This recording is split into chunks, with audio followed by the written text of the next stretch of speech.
네, 오늘은 진짜 왕 앞에서 가짜 왕을 죽이라, 진짜 왕 앞에서 가짜 왕을 죽이라 라는 제목으로 하나님 말씀 증거하도록 하겠습니다.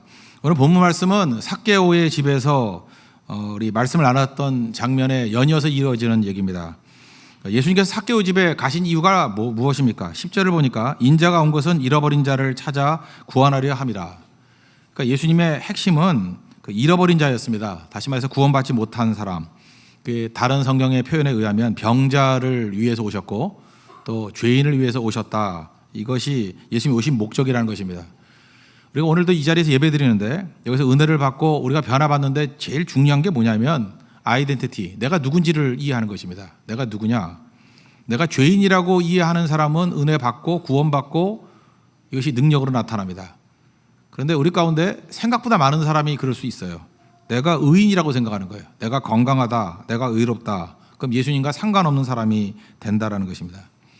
사실 예배 드릴 때 우리 겉으로 옆 사람 쳐다보지 마십시오. 이게 다 쇼하고 있는 거거든요. 뭐 그럴듯해 보이는데 아니라는 거예요. 어떤 사람이 예수님의 말씀을 듣고 변화가 되느냐? 병약한 사람, 초라한 사람, 그리고 실패를 해도 반복적으로 실패하는 사람, 또 실패하고 또 실패하고, 술 끊는다 그러고 맨날 또 마시고, 담배 끊는다 그러고 뭐 100번도 더 끊어본 사람, 마음 하나 다스리지 못하는 부끄러운 사람. 그 남자들이라 그러면 한 40대 정도 되면 마음도 다스릴 줄 알아야 되는데 마음 못 다스립니다. 뭐 맨날 실패하는 사람, 뭐 가진 거 하나도 없는 사람, 초라한 사람, 또 자식들도 되게 말 안 듣는 사람, 어둠 속에 갇혀 있는 사람. 이 사람이 예수님 만나는 사람이라는 거예요. 근데 실제로 이게 다 우리 인간의 모습이라는 것입니다. 소위 말하는 죄인이 예수님 만난다는 것입니다. 여러분, 복음이란 게 뭡니까? 저는 복음을 이렇게 정의합니다. 여전히 기회가 있다. 그러니까 기회가 사라졌다라고 얘기하는 건 복음이 아니에요. 최악의 순간이라 할지라도 지옥문 앞에서라도 여전히 기회가 있다. 이게 복음이라는 것입니다. 그래서 우리가 복음을 들어야 된다고 생각을 합니다. 누가복음에서는 이걸 문화비유라고 되어 있고 마태복음 같은 데서는 달란트비유라고 되어 있는데 뭐 거의 유사한 얘기입니다. 근데 상황에 따라 약간만 표현을 좀 달리한 부분이 있다고 생각합니다. 오늘 본문을 통해서 첫 번째 우리가 깨달아야 할 게 뭐냐면 죄인의 입장으로 서야 된다는 거예요.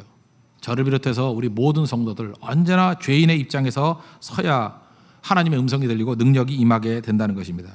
오늘 11절 그 뒷부분을 보니까 예수님을 따르던 열광하는 사람들의 특징이 나옵니다. 그들은 하나님의 나라가 당장에 나타날 줄로 생각함이라. 그러니까 예수님 추종자들은 어떻게 생각했어요? 하나님 나라가 당장에 이루어질 것이다. 그러니까 당장에 이루어진다는 건 뭐예요?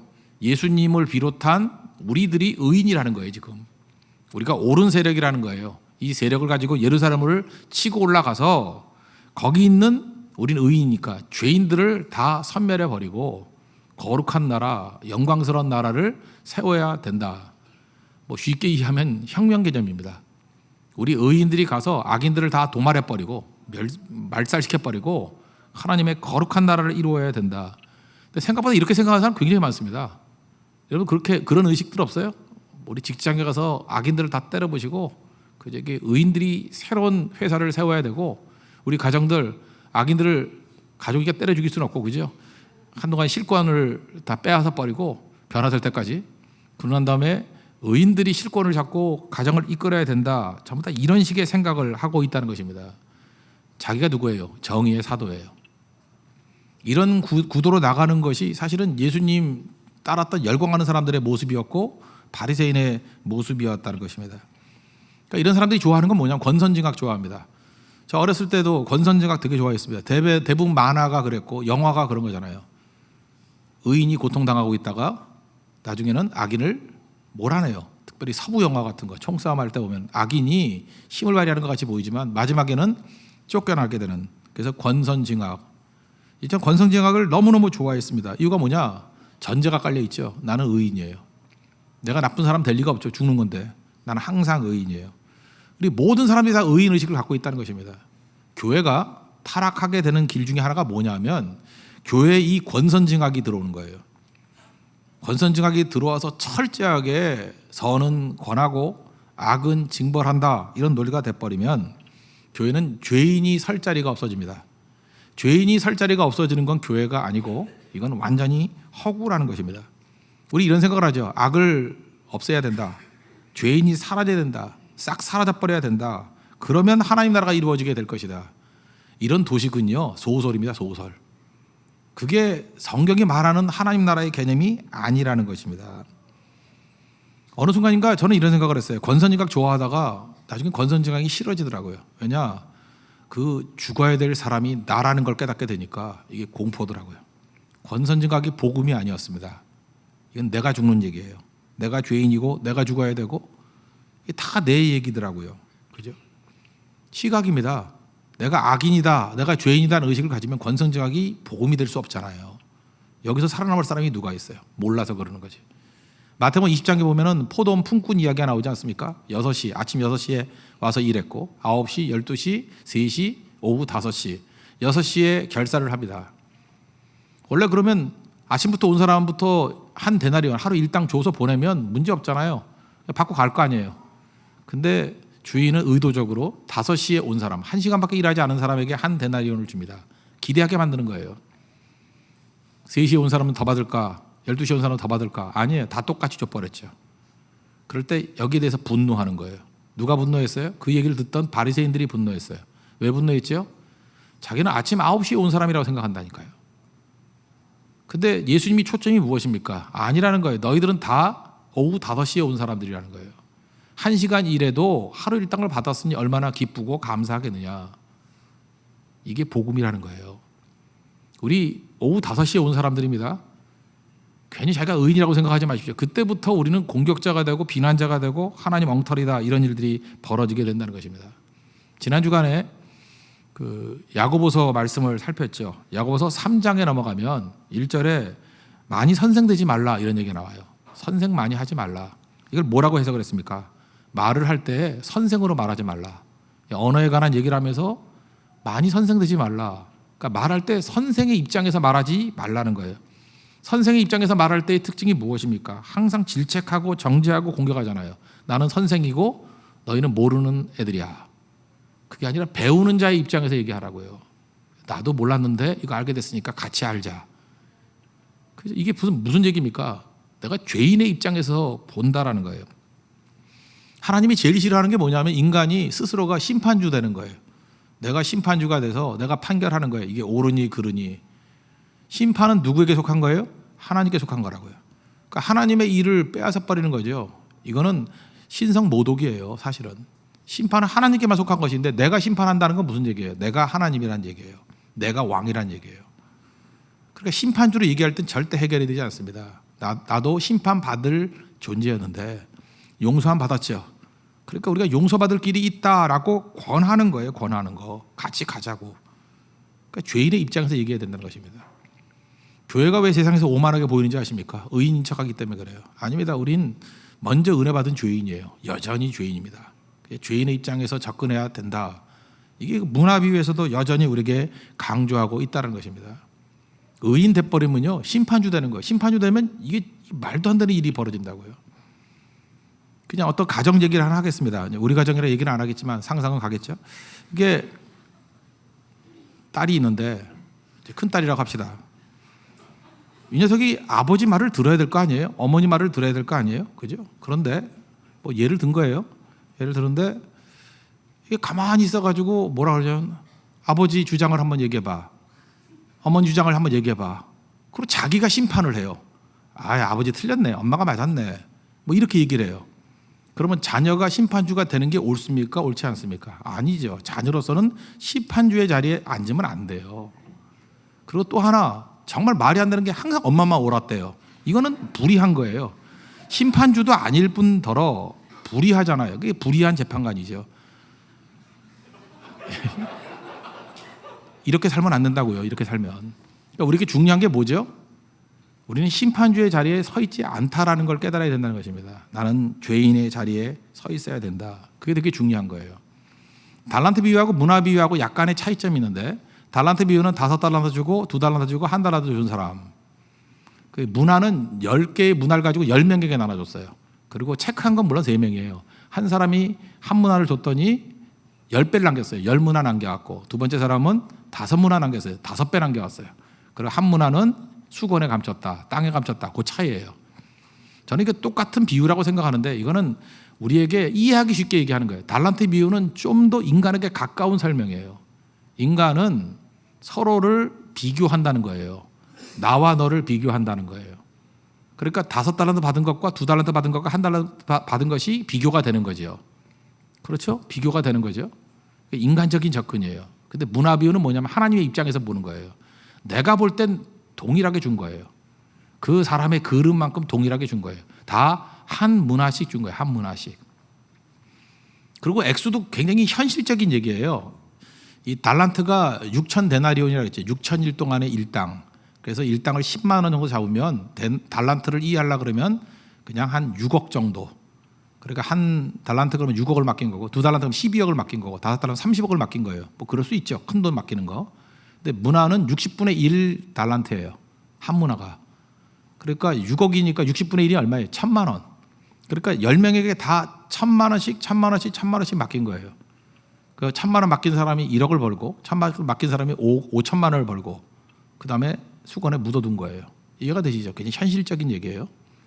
여기서 예수님께서 우리에게 보여주고자 하는 얘기는 뭐냐 하면 이 달란트 비유에서는 나와 너를 비교하잖아요. 나와 너를.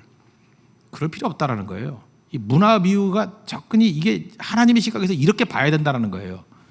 이 문화 비유에서 핵심은 무엇입니까? 하나님께 받은 것과 내가 한 일을 비교해야 된다는 거예요. 그러니까 누구 비교해요? 나 자신을 비교하는 거예요. 어제의 나와 오늘의 나를 비교하는 거예요. 오늘의 나와 내일의 나를 비교하는 거. 받은 것과 한 일을 비교하는 거.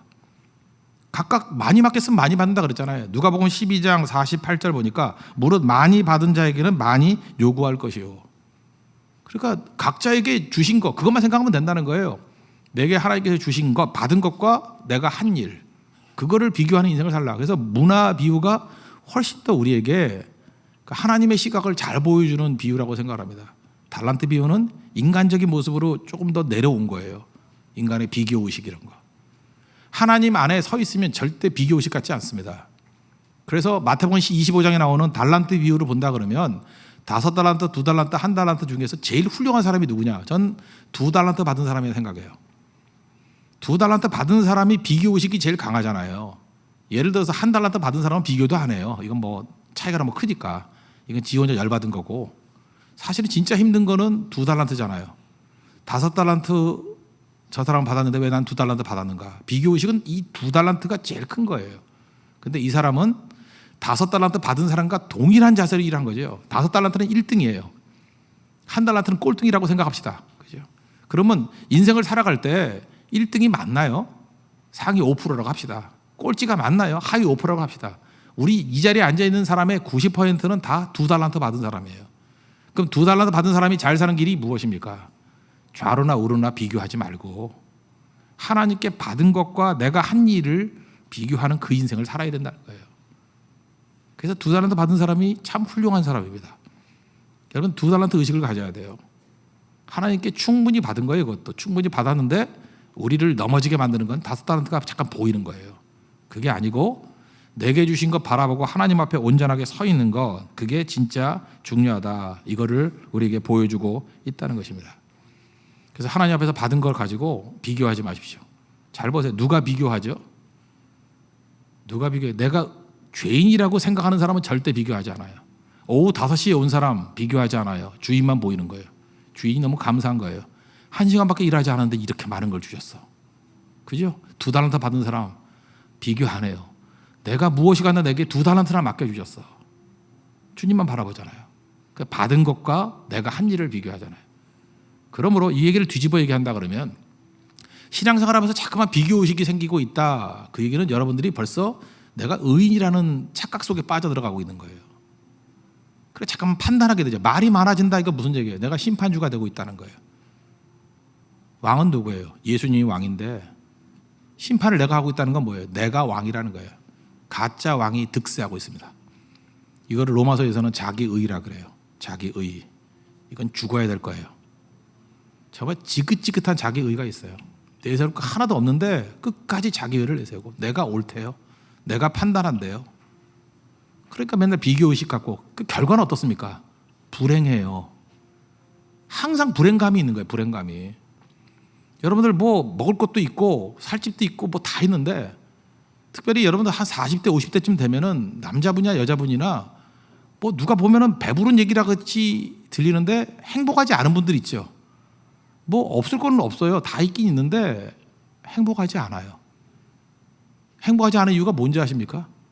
내가 왕인데 왕 같지 않은 거거든요. 하나님께 받은 은혜의 사람이라고 생각하면 충분한 건데 내가 왕인데 하나님 같이 안 됐다는 거. 이 사람은 잠재적으로 얼마든지 타락할 수 있는 사람들입니다. 여러분, 주님 앞에 살 때까지 끝까지 붙들어야 될 게 뭐냐? 죄인으로 서 있어야 된다는 거예요. 병자로 서 있어야 된다는 거예요. 말을 할 때도 죄인으로 말을 해야 되고요. 행동을 할 때도 죄인으로 행동을 해야 되고요. 절대 의인이 척하면 안 된다는 거예요. 그리고 심판 하나님께 맡기고. 다윗은 왕임에도 불구하고 그런 죄인의 입장에 서서 일을 하잖아요.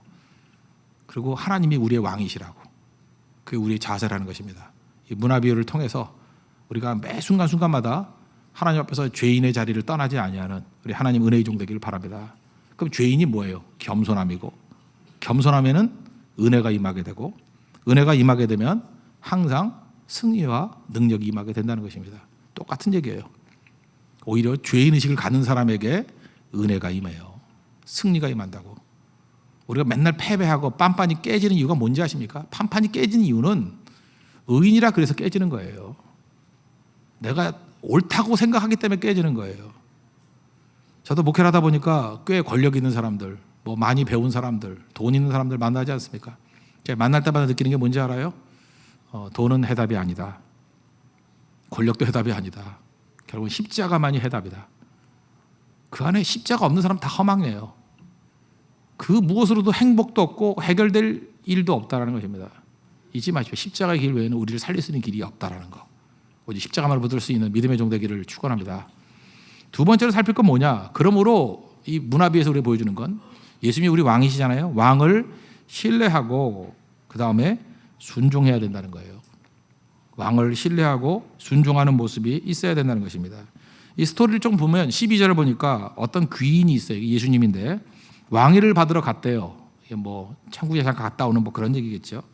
그리고 10명의 종에게 한 문화씩 맡겼다 이렇게 얘기를 합니다. 그리고 종들을 이 땅에 남겨두잖아요. 근데 이 땅의 모습이 어떤 모습이냐? 14절 보세요. 그런데 그 백성이 그를 미워하여 사자를 뒤로 보내어 이르되 우리는 이 사람이 우리의 왕됨을 원하지 아니하나이다. 이 땅의 모습은 어때요? 세상의 모습은 어때요? 예수님을 적대시해요. 예수님을 싫어한다고요. 그래서 이 백성들 전체가 예수님을 싫어하는 그런 적대적인 분위기라는 것입니다. 그리고 예수님이 왕 돼서 돌아오셨어요. 그럼 여러분 한번 생각해 보세요. 여러분들이 왕이 돼서 돌아왔다 그러면 이제 두 종류 사람이 있어요. 10명의 문화를 맡긴 사람과 반대자들. 우리 인간적으로 볼 땐 누가 먼저 눈에 들어와요? 반대자가 먼저 들어오죠. 이놈부터 먼저 없애버려야지. 근데 예수님은 관심이 거기에 있지 않냐고 맡긴 자들에게 있어요. 그래서 문화를 맡긴 사람들을 먼저 부르잖아요. 그리고 마지막 27절에 가가지고 이 반대자를 처리해요. 여기서 우리에게 주는 중요한 인사이트입니다. 이 세상을 살면서 우리는 어떻게 살아야 되느냐? 하나님께서 주신 이 은사, 주신 사명에 초점을 맞추고 하나님의 사람에게 초점을 맞추고 살아가는 게 훨씬 더 중요하다는 거예요. 제 친구 교수님이 한 분 계십니다. 이분이 이제 교수들을 할 때 보면 이 학생들이 지금같이 예배 시간 같이 이렇게 잘 듣지 않잖아요. 막 떠들고 자고 뭐 엎드려 있고 이런 애들 많잖아요. 잠깐 신경이 쓰이더라는 거예요. 그래서 안 듣는 학생들 때문에 너무너무 강의가 힘들더라요. 근데 어느 순간인가 생각을 바꿨대요. 안 듣는 학생을 쳐다보지 말고 잘 듣는 학생을 쳐다보자. 그래서 이렇게 엎어져 자는 애들은 절대 쳐다보지 않고 이렇게 철망철망 이렇게 쳐다보는 애 있잖아요. 이제 뭐 이렇게 앞자리에서 이렇게 수업 태도 좋은 애들. 그죠? 우리는 앞자리도 나쁜 애들이 많은데 하여튼간에 앞자리에 좋은 애들이 있잖아요. 이렇게 앞자리에 좋은 애들. 이제 그런 애들만 쳐다보고 이제 강의를 했다라는 거예요. 그러면서 이제 느낀 게 뭐냐 하면은 자기가 좋은 은사를 깨달았다는 거예요. 그 잘 못하는 애들을 잘하게 만드는 거 너무너무 힘들더라는 거예요. 우리도 그렇죠. 그렇게 못하는 걸 잘하게 만드는 거 잠깐 하려고 그러지 말라는 거예요. 그게 쉬운 게 아니에요. 이건 하나님이 개입하셔야 될 일이지 못하는 걸 잘하게 만드는 건 인간이 할 도리는 아닌 것 같아요. 근데 제가 은사를 깨달았대요. 잘하는 사람만 쳐다보고 강조했더니 잘하는 사람을 더 잘하게 만드는 은사가 있다는 걸 알게 됐다고. 교육이 뭡니까? 잘하는 거를 더 잘하게 만드는 거예요. 우리 인생도 마찬가지예요. 하나님께 내게 주신 잘하는 게 있거든요. 그게 주님 붙들면 더 잘하게 돼 있어요. 교회에서도 마찬가지입니다. 이렇게 마른 장작부터 불을 떼야 돼요. 그럼 젖은 장작은 그 뜨거운 불길 가운데 다 증발이 돼서 나중에 같이 타게 돼 있어요. 근데 이상하게 눈에 띄는 건 젖은 장작이거든요. 그거는 방해 세력이고 우리 시선을 분산시키는 거예요. 여러분 인생 가운데도 되는 거 쳐다보십시오. 불행한 사람의 특징이 뭐냐면 자기 인생 가운데 제일 불행한 것부터 먼저 처리하려고 그래요. 그렇지 않아요. 주님이 주시는 행복한 거, 밝은 거, 되는 거, 내게 주신 특별한 은혜, 이런 거부터 불을 붙여 나가라고요. 그러면 되는 거죠. 이 왕이 돌아와서 맡긴 자들을 먼저 만났다. 이거 잊지 마십시오. 그게 중요한 거예요. 달란트 비유도 마찬가지고, 달란트 비유도 5달란트, 2달란트가 핵심이 아니에요. 1달란트 받은 사람이 핵심이고, 여기도 한 문화를 수건에 감춰둔 사람이 핵심이에요. 이 사람을 위해서, 이게 지금 바리새인이거든요. 이게 스스로 의인이라고 생각하는 사람들이거든요. 이 사람을 향해서 지금 하시는 메시지예요. 그러니까 1달란트 받은 사람에게 초점을 맞춰야 되고, 한 문화를 수건에 감춘 사람에게 초점을 맞춰야 된다고요. 20절과 21절을 한번 보십시오. 또 한 사람이 와서 이르되 주인이여 보소서 당신의 한 문화가 여기 있나이다. 내가 수건으로 싸두었습니다. 21절. 그리고 주인에 대해서, 왕에 대해서 이렇게 얘기합니다. 당신은 엄한 사람인 것을 내가 무서워함이라. 당신은 두지 않은 것을 취하고 심지 않은 것을 거두나이다. 이 사람은 지금 왕에 대해서 아주 나쁜 평가를 하고 있잖아요. 뭐라 그래요? 당신은 두지 않은 것을 취했대요. 그러니까 뭐예요? 날로 먹는 놈이라는 거죠. 날로 먹는. 그 다음에 심지 않은 것을 거두었다. 생태 쓰는 사람이다. 인색한 사람이다. 날강도다. 뭐야 이건? 뭐 이런 사람이라는 거예요. 근데 왕이 그래요, 안 그래요? 안 그렇죠. 이거는 두 가지 얘기를 하고 있는 거예요. 하나는 뭐냐면 나를 향한 왕의 마음을 내 마음에 담은 것이 아니에요. 이 왕이 좋은 왕이잖아요. 근데 왕이 나를 향한 마음이 있잖아요. 나를 사랑하고 나에게 믿으니까 맡겨주고. 그러니까 나를 향한 왕의 마음을 마음에 품어야 되거든요. 나를 향한 예수님의 마음을 내 마음에 품어야 되거든요. 우리 그러고 살아야 되잖아요. 나를 향한 예수님의 마음, 사랑과 희생과 긍휼, 그런 거 아니에요? 그런 걸 마음에 품고 있어야 되잖아요. 근데 이거를 품지 아니하고 왕을 향한, 예수님을 향한 세상의 관점을 자기 마음에 품었어요. 지금 이 사람이 말한 모든 것들은 세상이 말하는 거예요. 세상이 말하는 그 얘기를 듣고 그걸 마음에 품고 있어요. 그러니까 진짜 나쁜 놈이죠. 굳이 제 얘기를 한다 그러면 이제 여러분들과 저의 관계 속에 있는 일이에요. 보통 때 이렇게 잘 지내잖아요. 잘 지내다가 이제 뭔가 이렇게 혼자 수틀리는 일이 생겨. 그러면 이제 온갖 안티들이 막 떠드는 얘기들이 있잖아요. 지나가다 읽었을 거 아니에요.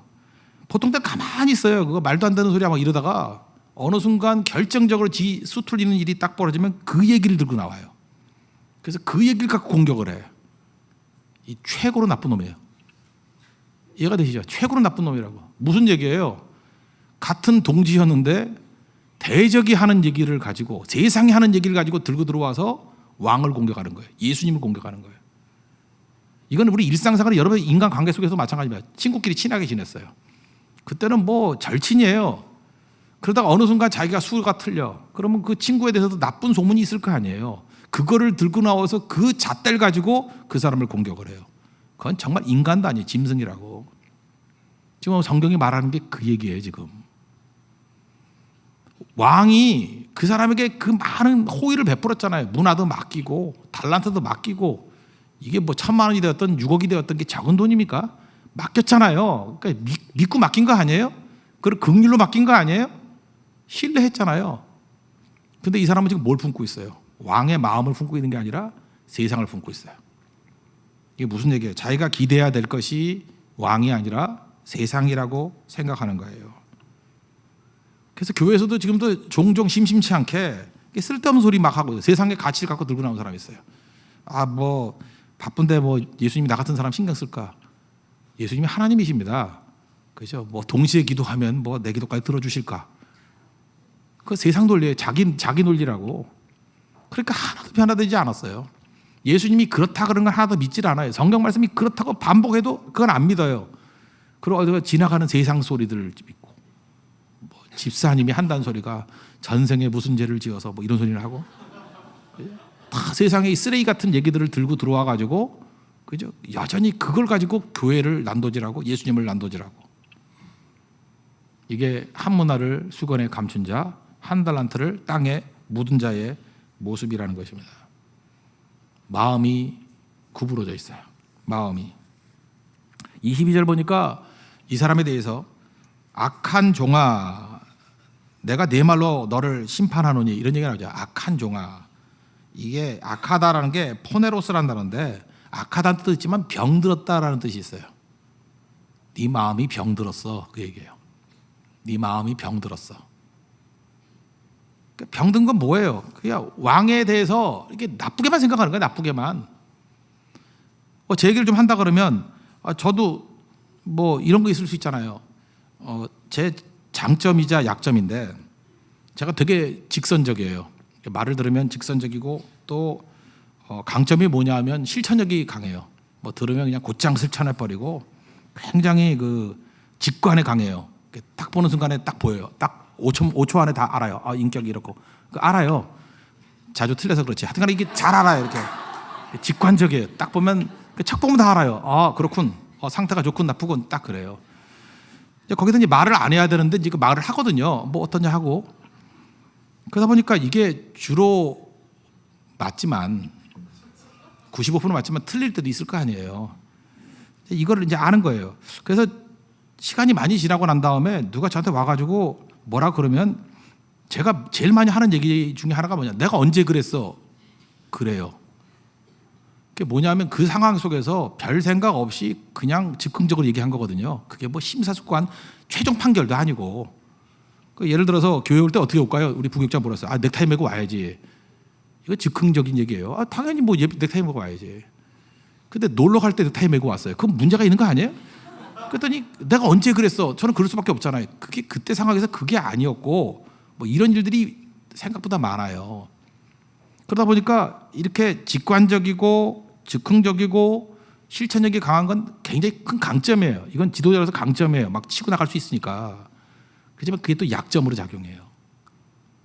그런데 문제는 뭐냐면 하나님께서는 장점을 더 많이 사용하실 때가 있어요. 바울도 그렇고 베드로도 그렇고 주로 이런 성격이 많거든요. 그러다 보니 이게 허점들이 있다고요. 근데 악한 자는 뭐냐면 그거를 이용하는 거예요. 어차피 저 사람은 자기가 말하고 난 다음에도 잊어버리는 사람이야. 이랬다 저랬다 하는 사람이야. 그러니까 무슨 말을 해도 일부러 아무것도 움직이질 않아요. 그리고 나중에 왜 안 움직였어? 그러면 말을 안 해야 된다고 그래. 어차피 이랬다 저랬다 그러시잖아요. 그럼 화가 나야 안 나요? 이놈이 지금 나를 뭐로 여기는 거야 지금. 이걸 뭐라 그러냐면 악하다 이렇게 얘기해요. 그죠? 포네로스. 그런 게 되게 많다고요, 우리 가운데. 그러니까 그 사람의 그 전반적인 흐름을 읽고 난 다음에 그거를 순종 안 하는 쪽으로 이용을 한다고요. 순종 안 하는 쪽으로. 그러니까 이게 얼마나 안타까운 일이에요. 제가 율법 정신을 얘기했죠. 율법의 정신은 두 가지라고요. 하나는 가난한 자가 얻게 하라. 또 하나는 억울함이 얻게 하라. 저는 목회를 할 때 이 십계명의 정신을 붙들고 합니다. 진심이에요. 정말 교인들 가운데 절대로 가난한 자가 얻게 하라. 차별하지 않는 거예요. 그리고 억울함이 얻게 하라. 차별하지 않는 거예요. 그 마음이 없으면 목회자가 아니죠.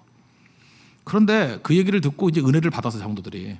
근데 어느 순간인가 어떤 성도가 뭐 좋은 선물을 하나 해줬더니 그거 보고 막 좋아하는 거예요. 막 넥타이 색깔 좋지요. 이게 뭐 비싼 거네요. 막 이러다가 이제 상처를 입는 거예요. 뭐 저런 게 다 있어.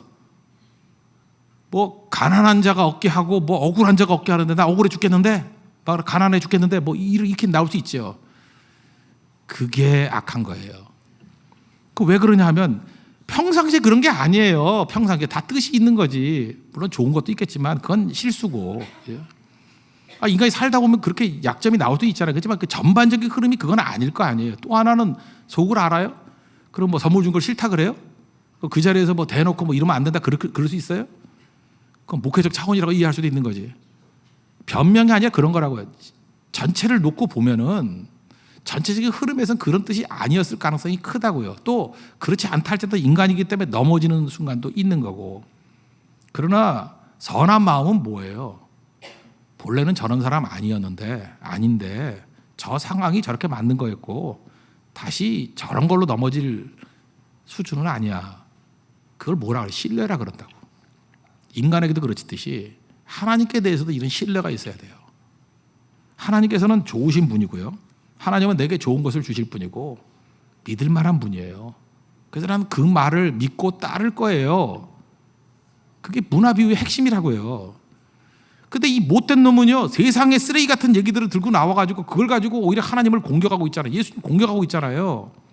그리고 그걸 정당하되 자기가 게으르고 악해가지고 일하지 않은 걸 가지고 핑계대고 있잖아요.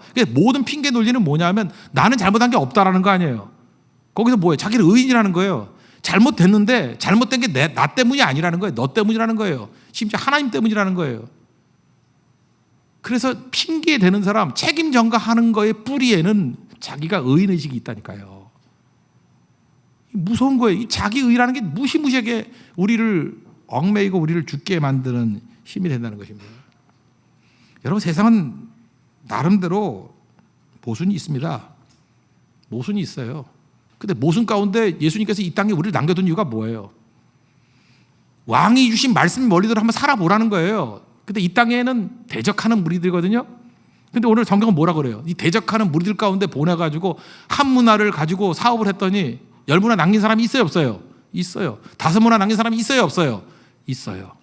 세상은 적대적인 세력이지만 말씀 들고 나아가면 거기에 열매가 있다. 이걸 우리에게 보여주고 있다고요. 승리할 수 있다. 세상에 아무리 뭐 하나님을 공격하고 예수님을 욕되게 한다 할지라도 우린 또 연약하고, 그렇지만 그 문화를 붙들고 나가서 일을 하면, 주님의 명령대로 주님의 뜻대로 일을 하면 10배 남기는 사람도 나오고 5배 남기는 사람도 나와야 안 나와요? 나온다는 거예요. 선교가 안 될 것 같이 보이죠. 우리같이 연약한 사람들이 너무나도 힘든 상황 속에 나가서 선교할 때 거기 열매가 있다라는 거예요. 우리 실제로 보잖아요. 어떻게 우리 같은 사람들을 통해서 이런 열매가 거두어지게 되느냐? 주님이 일하시는 거예요. 그걸 믿고 의지하고 나아가는 그 모습이 반드시 우리 가운데 있어야 된다는 것입니다. 그게 우리의 소망이에요. 현실에서는 적대적이지만 주님의 말씀 들고 나아가면 승리가 있고 열매가 있다는 것입니다. 미국 캘리포니아 가면은 제가 좋아하는 데가 있어요. 그 인앤아웃 버거라고. 인앤아웃 버거. 그 햄버거 거의 안 먹는데 인앤아웃 버거는 종종 먹고 싶을 때가 있어요. 동부에도 없어요. 서부에만 있는 것 같아요. 워런 버핏이 그런 얘기를 했어요. 내가 햄버거 가게 사고 싶다 그러면 인앤아웃 버거 이거 내가 사고 싶다고. 제가 말한 것보다 권위 있죠. 돈 많이 버는 워런 버핏이 그런 얘기까지 했어요. 그러니까 그냥 굉장히 괜찮은 식당 체인이에요.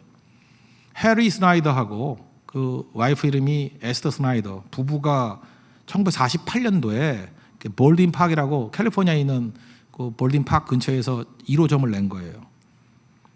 그 남편은 2차 대전 종전 이후에 퇴역 제대한 군인이고 아내는 광부의 딸이에요. 둘 다 가난했어요.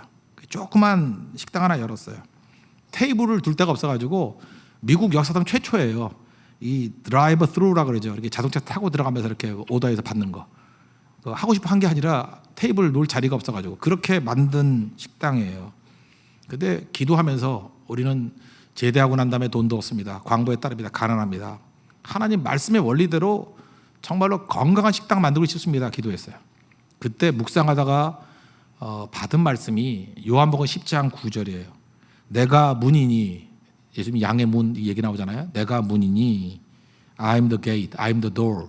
내가 문이니 누구든지 나로 말미암아 들어가면 구원을 받고 또한 들어가며 나오며 꼴을 얻으리라. In and out 여기서 나온 거예요. 들어가며 나오며 꼴을 얻으리라. Find pasture. In and out. 들어가고 나오면서 꼴을 얻으리라. Find pasture. 여기에 인사이트를 얻어가지고 어떻게 식당을 열었냐 하면 신선한 거예요. 그래서 이 식당에는 냉장고가 없어요. 냉동 절대 안 해요. 제가 경험했던 거 얘기해 줄게요. 닦았더니 감자 있죠. 감자를 거기서 깎아. 좀 오래 걸려요. 근데 기계를 깎아요. 거기서 깎아. 감자를 통감자를 깎아서 넣고 튀겨요. 그리고 양배추가 있는데 양배추를 거기서 잘라. 그래서 이렇게 올려주는데 수북해가지고 그냥 머리통만큼 이렇게 쌓아줘요. 양배추. 그냥 먹어도 달아. 너무 신선해가지고 막 그 뽑아온 것 같아요. 그거 하나 먹으면 진짜 배부르고 너무너무 좋은 거예요. 그래서 신선한 음식 주겠다라는 거예요. 신선한 음식. 냉장고 없어요 여기. 그리고 모든 음식 줄 때 성경 구절 다 써놨어요. 제가 보니까 치즈버거 있죠. 치즈버거 나올 땐 요한계시록 3장 20절이에요. 누구든지 내 음성을 듣고 문을 열면 내가 그에게로 들어가 그와 더불어 먹고 그는 나와 더불어 먹으리라. 뭐 이런 말씀. 음료수 이렇게 마시면 요한복음 3장 16절 하나님이 세상을 이처럼 사랑하사 독생자를 주셨으니 그를 믿는 자마다 멸망치 않고 영생 얻는다. 뭐 이런 말씀이 있고, 제가 그 밀크 쉐이크 먹어보니까 잠언 3장 5절이 써 있어요. 마음을 다하고 뭐 여호와를 신뢰하라 이런 거고, 제일 웃겼던 게 제가 좋아하는 게 그 프렌치 프라이드 그 있잖아요. 그 뭐 이렇게 썰어놓은 거 있잖아요. 그 찍어 먹는 거, 케첩에 찍어 먹는 거. 거기 보니까 그거 먹으면 살찐다 그랬는데 여기 뭐라고 써 있는지 알아요? 잠언 24장 16절 대저 의인은 7번 넘어질지라도 다시 일어서거냐. 다이어트 계속 하라는 얘기 같아요. 그죠?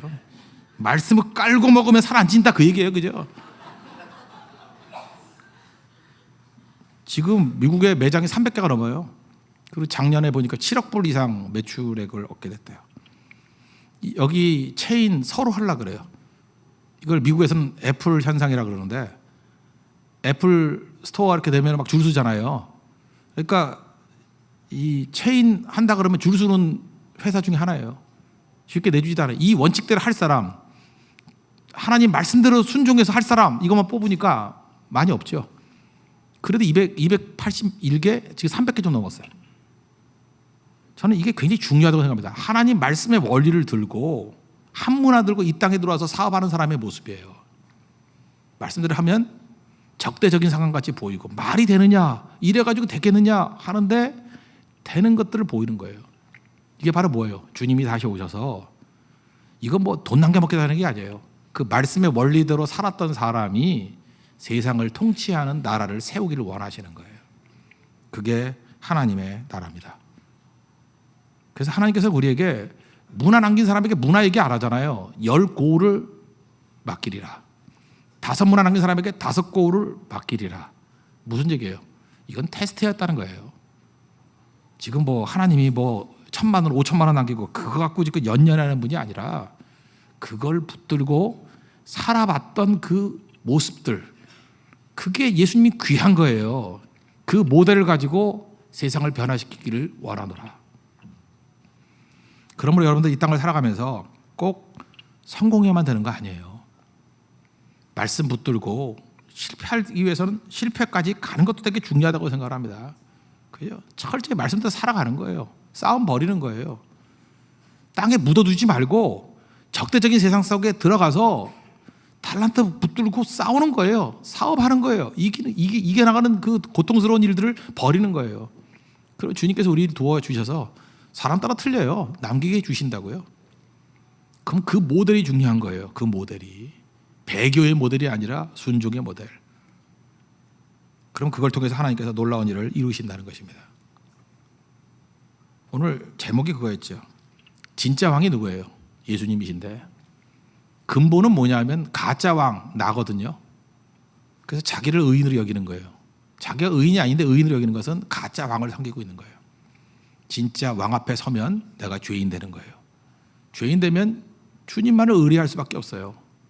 주님 밖에 나의 죄를 용서할 분이 없기 때문에 그 주님 맡겨주신 거에 대해서 믿고 신뢰하고 순종하면 거기서 죄인을 통해서, 연약한 자를 통해서 이루시는 열매를 보여주신다는 것입니다. 그럼 주님이 오셔서 됐다, 착하고 충성된 종아, 그 원리 가지고 이제 본격적으로 한번 리더십을 발휘해 볼래? 그게 하나님의 나라라는 거예요. 맡기십니다. 여러분, 작은 이 훈련과 테스트에서 넘어지지 않는 인생 되길 바랍니다. 그래서 마지막 시대에는 수가 아니에요. 이 말씀대로 서 있는 인앤아웃 버거 같은 모델들이 나와야 된다는 거예요. 세상의 역경 속에서 이길 수 있는 모델들, 그 사람을 통해서 하나님께서 놀라운 일을 이루시기를 원합니다. 예배가 뭡니까? 여러분 지금 올 때 각자가 다 가짜 왕을 모시고 왔어요. 나라는 가짜 왕. 가짜 왕을 진짜 왕 앞에 세우는 거예요. 그리고 폐위시켜버리는 겁니다. 너는 가짜다.